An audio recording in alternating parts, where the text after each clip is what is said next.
우리 책으로 하면은 160쪽이죠? 네, 160쪽 보도록 하겠습니다.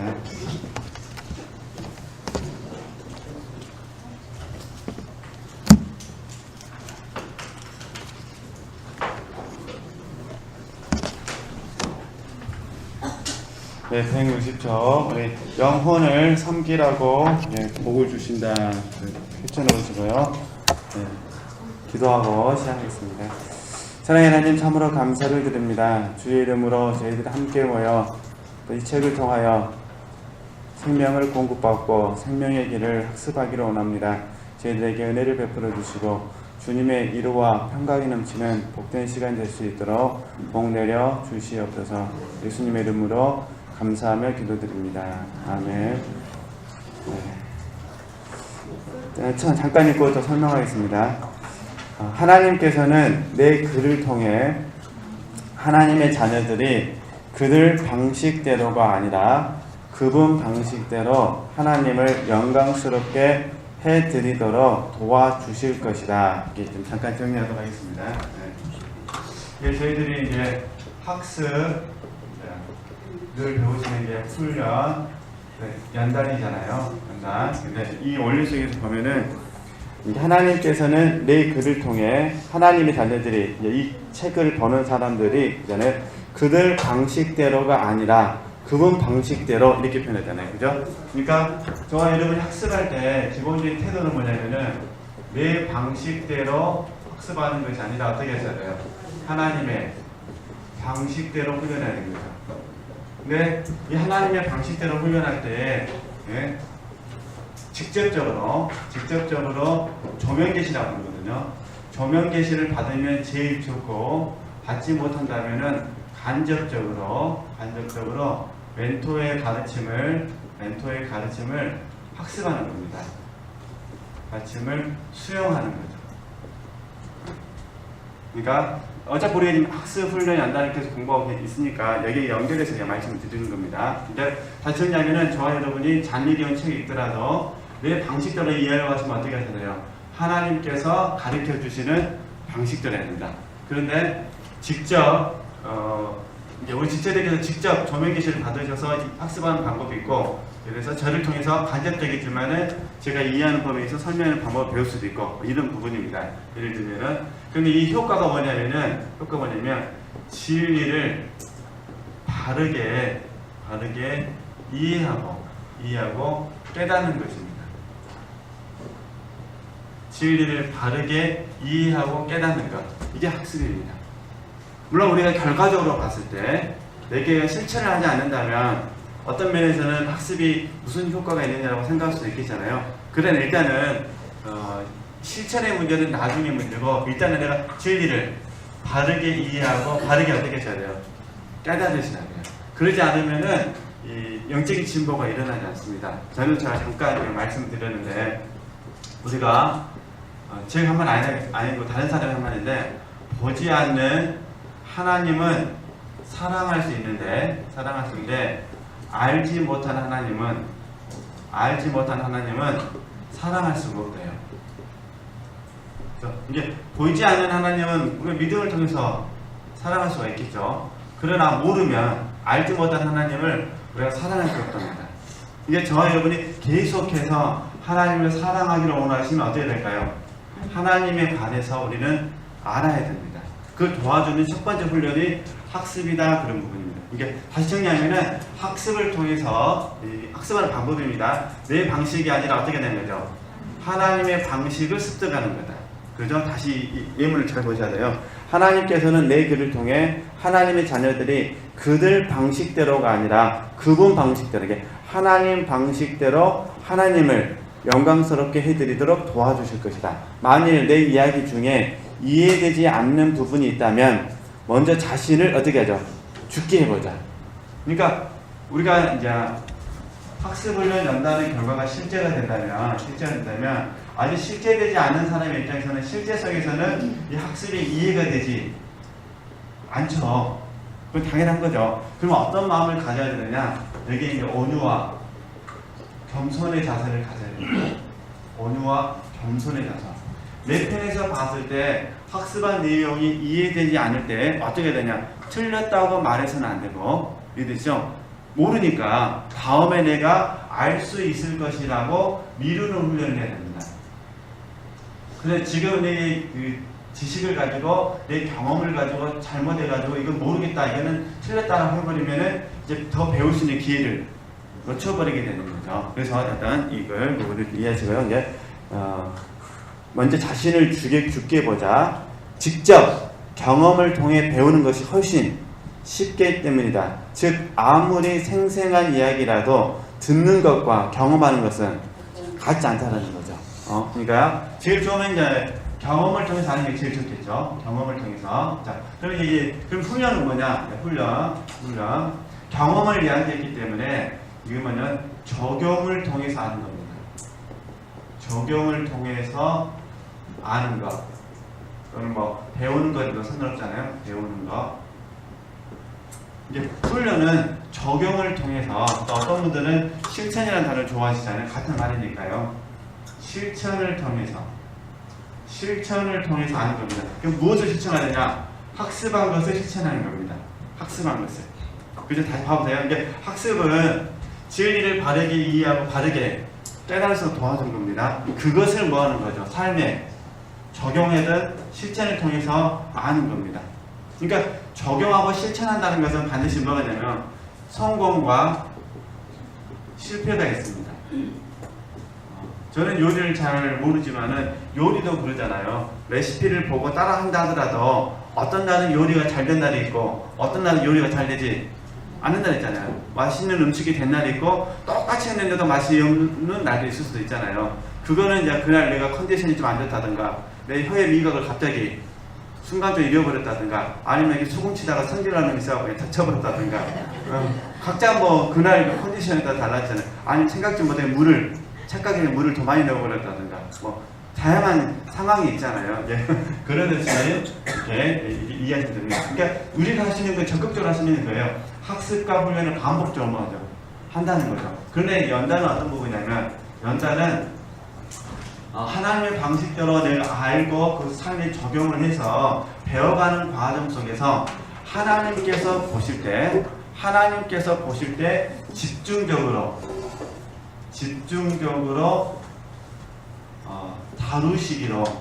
다루시기로 작정하시는 것, 이게 연단이 되는 겁니다. 그게 뭔지는 몰라요. 그죠? 각 사람마다 다르기 때문에 단지 보편적 지식 속에서 저희들이 말할 때 넓힘의 문제로 설명하죠. 또는 인내의 본가로 설명합니다. 보편적 지식으로는 성경 말씀이 있는 거니까. 그러니까 넓히는 것이고 인내하는 훈련이라고 말은 하지만 실질적으로는 무엇인지는 개개인의 문제입니다.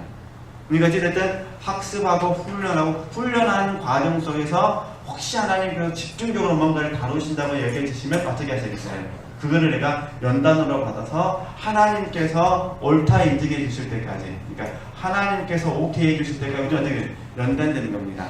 그러면 그 연단의 결과가 어떻게 되냐? 내 안에서 실제가 되어진 거죠. 내적인 지식이 된다, 그런 부분입니다. 이렇게 아시고 우리가 이제 단위경 작품을 이렇게 한번 이해해 보는 겁니다. 다시 보면요. 네.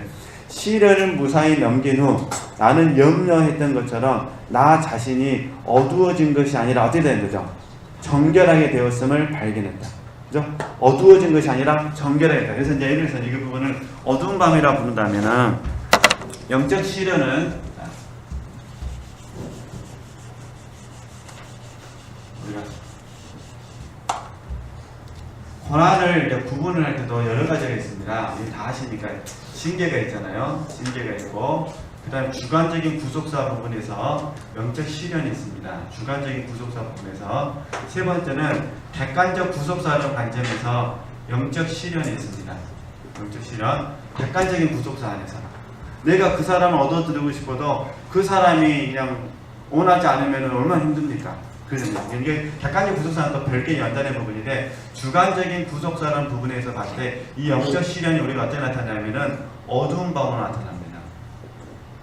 쉽게 말하면은 하나님께서 저와 여러분을 한 단계 더 영적으로 진보를 도모하도록 하시기 위해서, 진보를 이끌도록 하시기 위해서 순간적으로 우리의 이성과 이게 생각이잖아요. 마음과 의지를 하나님께서 은혜를 주시는 것이 아니라 은혜를 잠깐 멈춰버리십니다. 이게 이성과 마음과 의지에 하나님들 은혜를 주셔가지고 우리 붙잡아 주시는데 연단이라는 관점 속에서 잠깐 하나님 멈춰버리십니다. 그러면 은혜가 내게 없는 거잖아요. 은혜가 없다는 건 무슨 말이냐면 빛이 없다는 거예요. 빛이 없습니다. 빛. 이게 믿음은 있는데 믿으시죠? 왜냐면 나의 의인은 믿음으로 말미암아 살리라 했기 때문에 어두운 밤이 오면은 믿음은 더 강해집니다.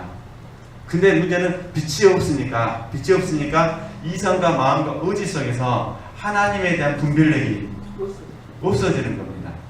이거 얼마나 힘들어요. 근데 이 과정 속에서 이게 시련이에요. 시련을 무사히 통과하고 보니까 내가 염려했던 것처럼 나 자신이 어두워진 것이 아니라 어떻게 되는 거죠? 정결하게 되었다. 다시 빛이 온 거예요. 지금 이제 빛이 안 왔는데 통과하고 나서 연단되면 다시 빛이 왔더니 이 빛이 나의 이성과 마음과 의지를 조명함으로 말미암아 이전에 알지 못했던 하나님을 내가 배우게 됐다. 그런 부분입니다. 결과적으로 봐서 이런 걸 순전하다 부릅니다. 순전하다. 그러니까 빛이 없을 때 우리 마음속에 있는 불순한 부분들이 내려놔지게 됩니다. 이게 하나님의 은혜거든요. 그러니까 쉽게 말해서 죽어야 사는 겁니다. 그러니까 죽는 건 다 싫으시잖아요. 이게 죽는 과정 속에서 시련이 있는 거죠. 연단이 있는 거니까. 그러나 딱 죽고 나서 하나님 살려주시면은 어마어마한 세상이 보입니다. 이게 자주 하는 말씀을 인용하면은 고린도후서 1장 말씀이잖아요. 살 소망을 하나님이 끊어지게 만드시고 그러다 하나님 다시 살려주시죠. 살려주시니까 그 다음날 인생이 얼마나 아름답게 보이겠습니까? 그러시겠죠? 네. 그럴 것 같아요. 그렇게 이해하시면 적용하시면 됩니다. 네. 그럼 계속 보겠습니다. 네. 나 자신이 어두워진 것이 아니라 정결하게 됐음을 발견했다. 네. 근데 이제 이렇게 하는 이유가 뭐냐면 그 제목을 잊어버리시면 안 됩니다. 영혼을 뭐라고 주셨다고요? 섬기라고. 영혼을 섬기라고 주셨다. 그런 부분입니다. 나는 헤아릴 수 없을 만큼 무한하게 하나님을 소유했다. 생각이나 욕망도 투명하고 솔직해졌으며 하나님 안에서 상실된 영혼은 이기적인 움직임 없이 진실해졌다. 사고력과 감각 자체도 놀랍게 어떻게 죠? 정화되었다. 그러니까 빛이 없는 동안에 힘들었는데 다시 빛이 엄으로 말미암아 내가 더 순전해지다. 그런 부분입니다. 그러니까 더 순전해지니까 생각과 마음과 의지가 더 하나님 앞에 깨끗해졌다. 정화되었다. 순수해졌다. 그런 표현입니다. 네.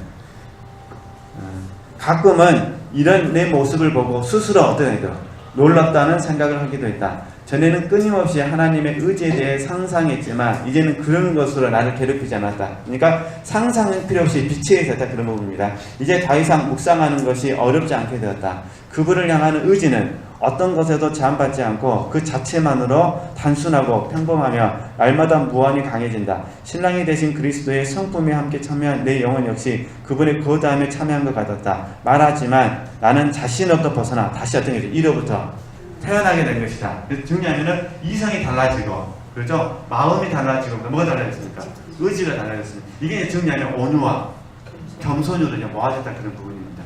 연단의 결과로 말미암아 온유와 겸손 됐습니다. 네. 그리고 보니까 어떠냐면 다시 읽으면은 말하자면 나는 자신으로부터 벗어나 다시 이로부터 태어나야 된 것 같아요. 이걸 초연이라고 부릅니다.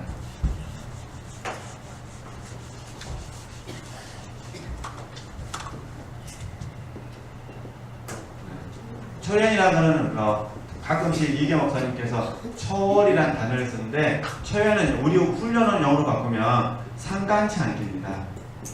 상관치 않기. 결과에 대해서 말 그대로 나는 관심이 없다. 그런 부분입니다. 오직 하나님의 뜻만이 이루어지면 나는 그것으로 충분하다. 이런 존재로 바뀐다. 그런 부분입니다. 이렇게 바뀌어진 상태에서 내 생각과 내 마음과 내 의지를 바라보니까 이전 삶의 방식이 완전히 달라지게 된 거죠. 그렇죠? 그러니까 이렇게 되어지면은 현재 우리 지체들께서 만약에 이런 은혜를 경험하고 계시다면은 지금 경험하고 있는 사건이 새롭게 해석이 됩니다. 전에는 나를 위해서 사건이 해결되기를 바랬으니까 힘들었는데 이제는 나를 상관이 없어요. 이제 오직 이 사건을 통해서 하나님의 뜻만 이루어지면 돼요. 그죠? 가난하다 하면 가난하시면 되고, 쉽게 표현해서 전에는 가난하기 싫은 거예요. 부유하고 싶었습니다. 근데 이제 이 과정을 통과해가지고 하나님의 이런 은혜가 임하게 되면 이해되시겠죠? 이제는 가난하다 하면 가난하겠습니다. 병들라 하면 병들겠습니다. 쪽팔리라 하면 자존심 버리라 하면 버리면 되는 거예요. 하나님 뜻이 이런 게 중요해요. 그죠? 내가 어떠냐는 별로 중요하지 않게 된다. 이 말입니다. 근데 왜 이런 은혜를 주셨냐? 다른 사람을 섬기라고. 그러니까 아까 주관적인 구속사는 어떻게 바뀐 거죠? 객관적 구속사에서 영적 시련인데 이게 그냥 감당하라고 주신 거죠. 감당하라고. 그래서 감당하는 과정 가운데 또 시련이 있습니다. 사람을 섬기는 게 얼마나 힘들어요. 서로 이해해야 되고, 한 번 더 배려해야 되고, 한 번 더 참아야 되고, 온유한 심령을 가져야 되고, 이 자체가 시련이잖아요. 그죠? 이렇게 이해되면 될 것 같습니다. 계속 보면요.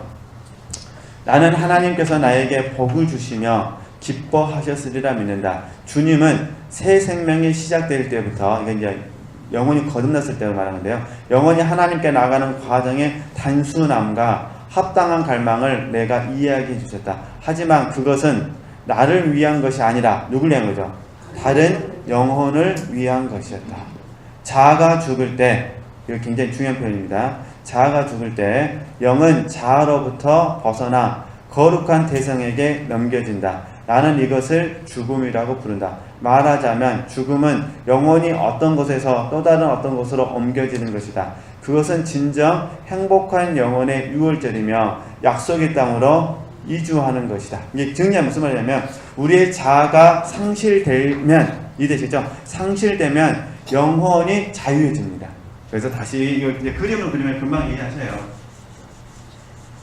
그림으로 그리면은 성령 하나님께서 영 안에서 역사하고, 그 다음에 이제 배우셨던 거니까 영이 혼을 다스리고 혼이 몸을 주관하잖아요. 이게 성령 하나님께서 영 안에서 강하게 역사하시면, 임재하시면, 우리 이제 내적 충만이 되니까 임재하시면 이 혼이 죽는다고 그랬잖아요.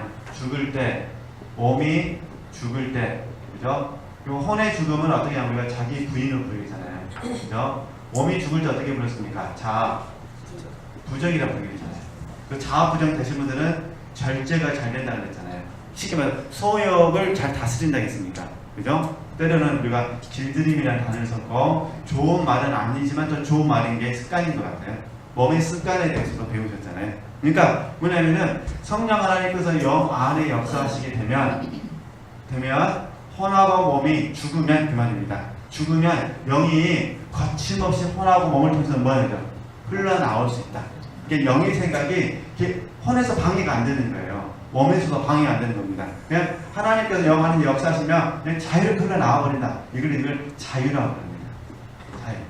혼하고 몸이 영에게 영향을 미치지 않고 순종하게 될 때, 그래서 이거를 이제 오츠만이는 영의 해방이라고 해석을 한 겁니다. 영이 혼하고 몸에 영향을 받지 않고 바로 성령이 계시하실 때 바로 몸을 통해서 흘러나오는 거, 이걸 해방이라고 하는 거예요. 이해되시죠? 이게 나오지 못하면 속박이 되는 거죠. 영이 속박을 받으니까 답답한 거예요. 그래서 깊은 내면의 곳에서 공고함이 찾아온 겁니다. 그러나 혼하고 몸을 통해서 그냥 흘러나오면은 쉽습니다. 그래서 이걸 이제 더 오랫동안 훈련 받으신 분들은 이거를 이제 자기 부인 자아 부정을 통틀어서 어떻게 부르면 되냐면은 자아 상실로 부르면 됩니다. 쉽게 말해서 나는 없고 누구만 계신다는 겁니까? 주님만. 이게 이제 흐름의 문제입니다. 그러니까 성령 하나님께서 영 안에 딱 역사하면은 이 영의 생각 그냥 혼이 바로 아멘 해버립니다. 그죠? 그냥 몸이 바로 아멘 합니다. 이게 제일 좋은데 이제 안 될 때가 있습니다. 안 될 때 혼하고 몸을 수술해 가르치는 나는 없고 상실 여기 적용하는 겁니다. 그래서 우리가 이미 배웠던 대로 갈라디아서 5장 24절부터 적용합니다. 나는 죽었다. 그죠? 그리고 나는 성령으로 산다. 나는 성령으로 뭐하리라? 행하리라. 이게 성령으로 행하는 것이 영으로 사는 거잖아요. 이 글들은. 그러니까 성령 하나님이 영혼몸 나를 통해서 지금 뭐라고 했습니까? 사시는 거예요. 그죠? 그리고 성령 하나님께서 몸을 통해서 나를 통해서 지금 행하시는 거니까. 근데 문제는 뭐냐면 혼하고 몸이 나에게 방해가 되니까 그거를 내려놓는 것이 죽는 것이다. 이렇게 이해하시면 됩니다. 네. 네. 하나님께서는 내 영혼이 시야에서 완전히 사라지고 더 이상 알아보지 못할 때까지 나를 가까이 끌어당기셨다. 강물이 바다로 흘러 들어갈 때 잠깐 동안은 강물이 바닷물과 구별되는 것 같지만 점차 바다와 똑같은 물로 변하고 바다의 속성을 지니게 된다.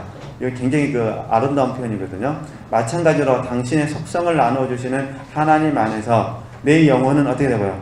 잃어버린 바 되었고 자아로부터 완전히 벗어났다. 하나님 안에서 영혼이 사로잡히는 기쁨은 참으로 크다. 주님 안에 있는 사람들은 모두 기쁨으로 감탄한다라는 거룩한 선지의 말을 나도 경험하게 되었다. 바로 그런 자들에게 주님은 약속하신 것이다. 너희 기쁨을 빼앗을 자가 없느니라. 이게 연합이거든요, 지금. 네. 연합의 비유인데, 연합의 비유를 몇 가지 예를 들면 같은 말인데, 첫 번째는 주로 많이 비유하는 게 뭐냐면, 포도주 한 방울과 물통으로 비유하잖아요. 이게 물통 속에 포도주 한 방울 뭐라 해야 되죠? 떨어지는 것으로 비유를 합니다. 이게 기석이라고 합니다. 그 잔디 경우 지금 강물이 바닷물 속에 지금 들어갔다. 이게 강물이 바닷물 속에 들어갔으니까 이게 기석이 되는 겁니다. 그럼 강물은 어떻게 하냐? 의지가 없습니다. 바닷물과 하나가 되어버리는 거예요. 그래서 의지에 일치가 되어서 바닷물이 오른쪽으로 움직이면 강물은 그냥 자연스럽게 오른쪽으로 가고 왼쪽으로 움직이면 왼쪽으로 가고 이걸 이제 연합으로 설명합니다. 이렇게 되면 어떻게 되냐? 정말로 나는 없고 오직 예수 그리스도만. 그래서 갈라디아서 2장 20절 말씀이 성취된다라고 한 겁니다. 이게 경험입니다. 경험. 이 경험을 날마다 적용하는 것이 영성적 삶입니다. 우리가 추구하고 있는 것. 그게 이게 누가복음 9장 23절 말씀입니다. 아무든지 나를 따라오려거든 자기를 부인하고 날마다 제 십자가를 지고 나를 쫓으라. 그죠? 그러니까 십자가를 지는다는 것은 하나님의 뜻을 순종하는 것이라 했잖아요. 그러니까는 이게 혼하고 몸이 자아성실이 돼야 되는 거죠. 그러니까 나는 없고를 설명하기 이렇게 한 거예요. 나는 없고 이렇게. 그러면 어떻게 되냐죠? 너희 기쁨을 빼앗을 자가 없느니라. 마치 평화의 강속에 잠긴 것 같았다. 기도는 끝이 없었고 하나님을 사랑하고 기도하는 것을 말금하는 것도 어떤 것도 없었다. 이거 뭐냐면 기도가 끝이 없었다는 것은 계속 입으로 기도만 했다 그런 의미가 아니라 삶이 기도가 됐다는 겁니다. 내 자체가 하나님께 기도하는 삶으로 바뀌었다는 부분입니다. 이게 짧고 굵게 그냥 하나님만 부르면은 그 인지 안에 그냥 머물러 버렸던 그 체험을 말하는 겁니다. 그러나 날마다 이 체험을 하는 건 아닙니다. 이 체험 속에 있으면 언제 일하겠습니까? 그러겠죠? 지금 그 본인의 강한 체험을 설명한 것 뿐입니다. 자비하신 주님, 자기를 통해서는, 자기 사랑이잖아요. 자기를 통해서는 아무것도 소유하려 하지 않을 때 저는 모든 것을 얻었습니다. 그잖아요. 그러니까 죽어야 뭐 한다는 거죠? 산다. 그래서 이거를 쉽게 이제 우리가 아는 말로 바꾸면은 이거예요. 나는 아무것도 원하지 않는다.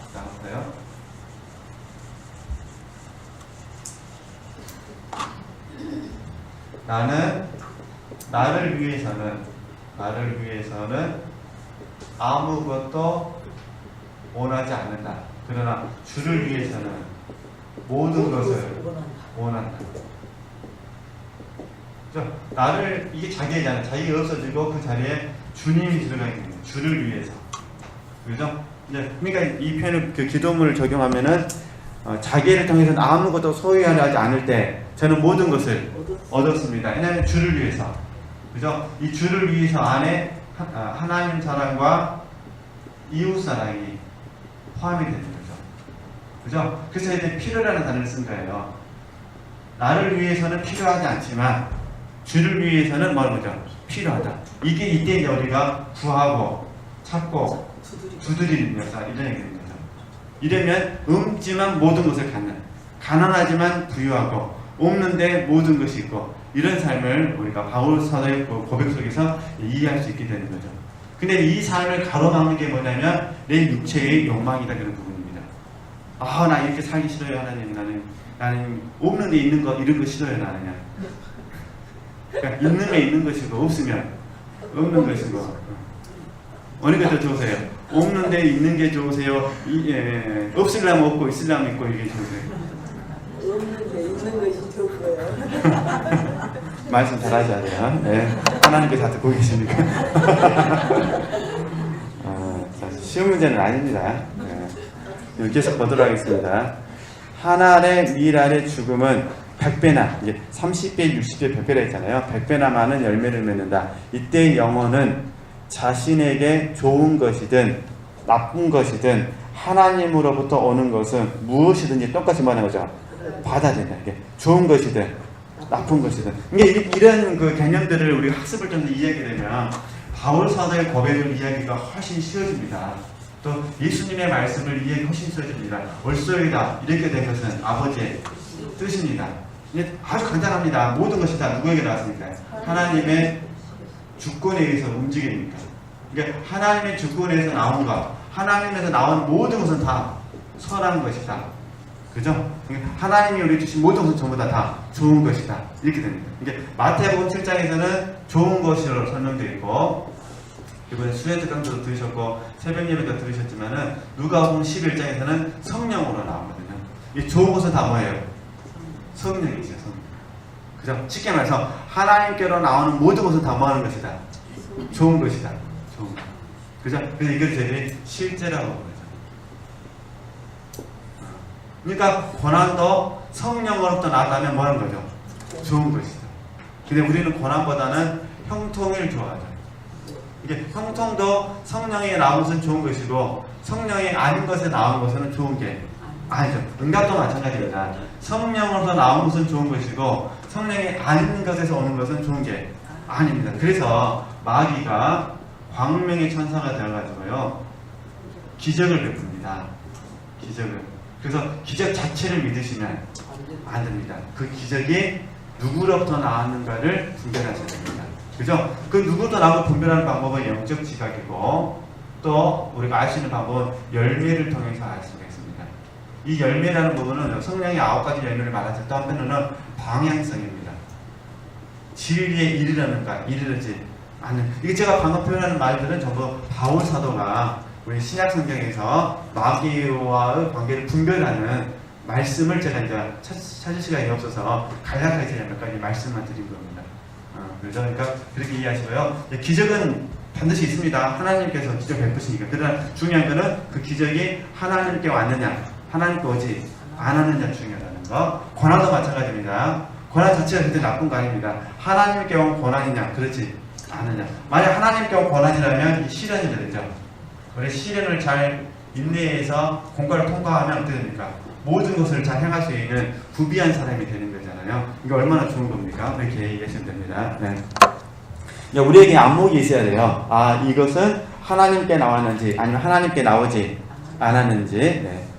무엇이든지 아무런 이기적인 감정 없이 받아들이고 흘러가는 대로 어떻게 합니까? 놔두게 된다. 이게 통로잖아요. 통로. 그죠?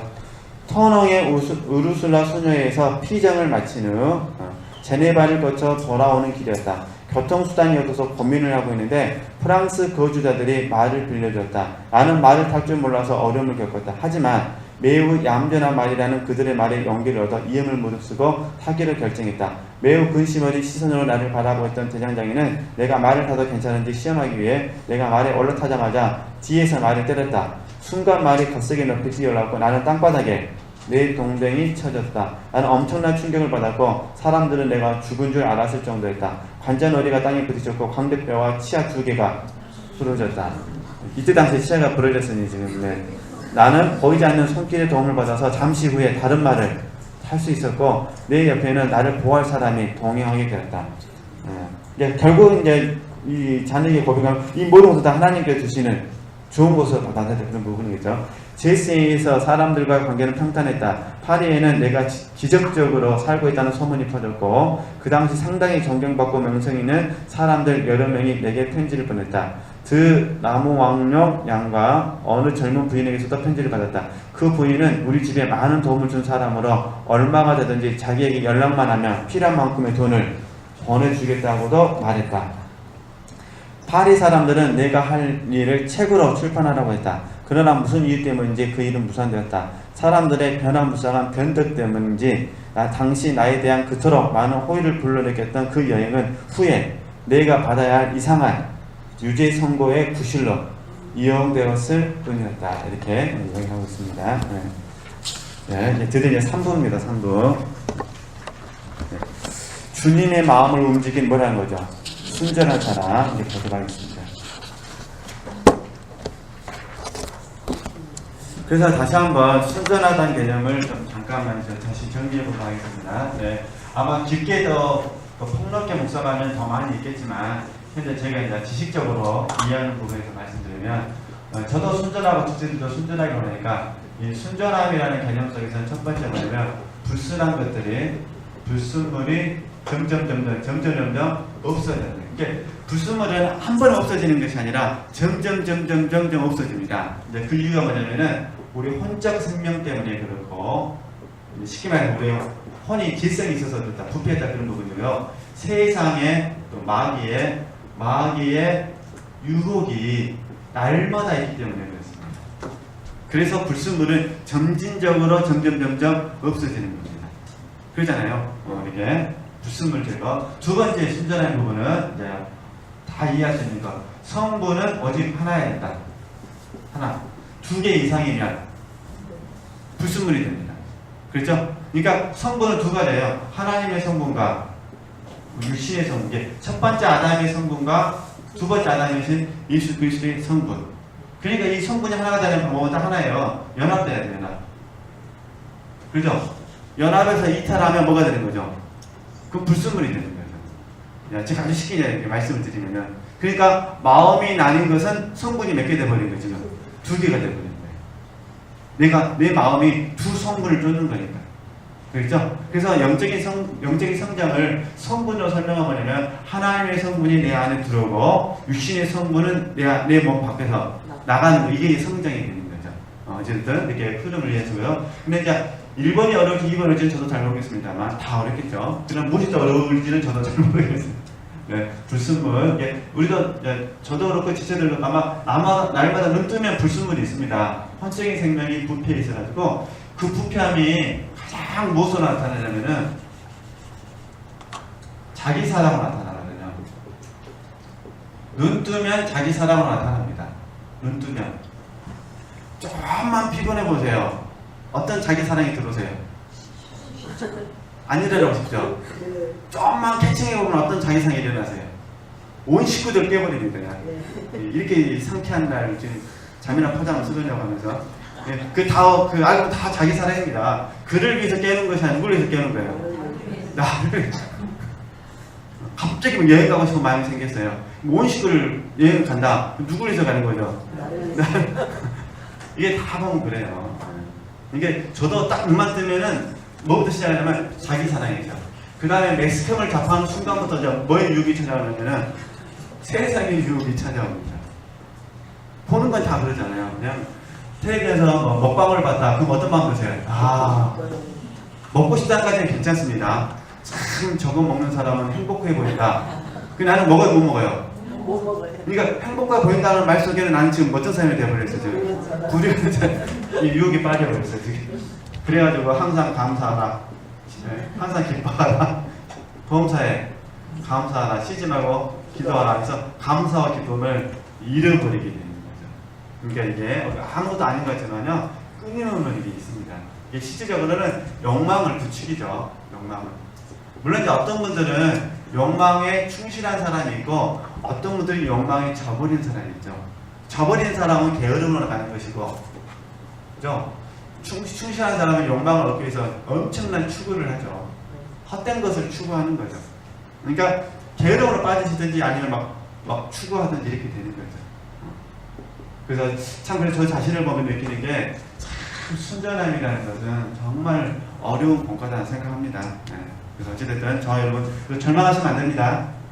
어차피 하나님께서 우리를 불순물, 성분 이거 다 뭐 정리한다라도 하나님이 하실 거예요. 저는 그래서 이런 모습 볼 때마다 데살로니가서 5장 23절, 24절, 특별히 24절 말씀 참 좋아합니다. 하나님은 믿으시니 또한 그가 이루시리라. 예수 그리스도 강림하실 때 우리가 흠없이 보존되기를 원하는데 그걸 누가 이루어주신다는 거죠? 예수님이 이루어주신다는 거예요. 그게 이제 순전한 거잖아요. 그래서 순전함을 이야기할 때는 우리가 신부로 가죠. 충성을 이야기할 때는 종으로 가고, 그죠? 종. 잔치로 할 때는 아들로 가고, 그잖아요. 잔치는 아들에게 가는 거잖아요. 이게 상속자의 비유라든가 잔치 비유는 아들에게 초점을 맞춰졌고요. 마지막 종말에 관한 부분은 신부와 종으로 맞춰졌죠.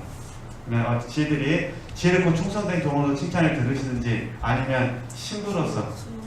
근데 이 신부와 종은 다 합해져 있습니다. 왜냐하면 신부는 옳은 행실이니까 옳은 행실이 뭐겠습니까? 충성이지 않겠습니까? 네, 어쨌든 저는 이제 제가 현재까지 깨달은 부분입니다. 다음에 또 설교할 기회가 생기고 또 강의할 기회가 생긴다면은 더 많은 살을 붙일 수는 있겠지만 저희는 이 책 제목이 참 마음에 들었어요. 순전한 사랑이잖아요. 그래서 그렇게 한번 이걸 이제 생각하시고 한번 같이 한번 나눠봐야 되는데 이게 다 끝나버렸네요, 시간이. 죄송합니다. 그래서 다음 주에 이제 예수님을 닮아갈수록 평안이 임한다 이 부분을 또 같이 나눠보도록 하겠습니다. 하나님께 영광을